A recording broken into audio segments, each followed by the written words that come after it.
A suicide car bomber pursued by security forces blew himself up in eastern Damascus on Sunday, killing 21 people, in the deadliest attack to hit the Syrian capital in months. Syrian state media and the Syrian Observatory for Human Rights Monitoring Group said security forces intercepted 3 car bombers on their way into the city early in the morning. State television said 2 of the vehicles were blown up on the outskirts of the city, but a third managed to reach the Tahrir Square district, where the driver was surrounded but able to detonate a bomb. There was no immediate claim of responsibility, but previous deadly attacks in Damascus have been claimed by ISIS and rival jihadist factions.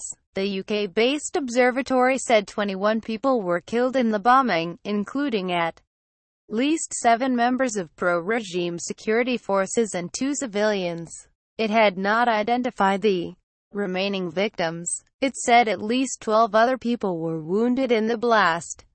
The Syrian state news agency SANA quoted an Interior Ministry statement as saying 2 of the vehicles had been destroyed at a roundabout on the road to the city's airport.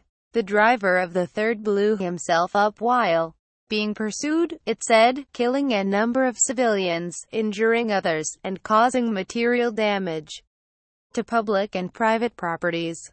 Yara, 23, who lives near Tahrir Square, said her apartment had been rattled by the blast. "It was like war had returned after we felt that it had faded away," she said. "I haven't left the house yet today. I'm not afraid anymore, but I just want to do nothing." Today, hours after the blast, security was still tight at checkpoints around the city center. Although local authorities had reopened some streets leading to Tahrir Square, Damascus has been spared the large-scale battles that have devastated other major Syrian cities during the country's 6-year civil war, but dozens of people have been killed in bombings, usually on the outskirts. In March, 2 suicide bomb attacks in Damascus killed several dozen people, most of them at the Palace of Justice courthouse near the Old City. Islamic State claimed responsibility for that attack. Also, in March, a double suicide attack in the capital killed scores of people, most of them Iraqi Shia pilgrims.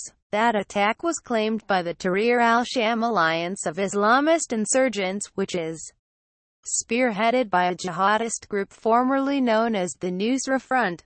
Syrian government forces, which have defeated rebel fighters in several suburbs of Damascus over the last year, are currently fighting in the Jobar and Ain Tarma areas on the capital's eastern outskirts.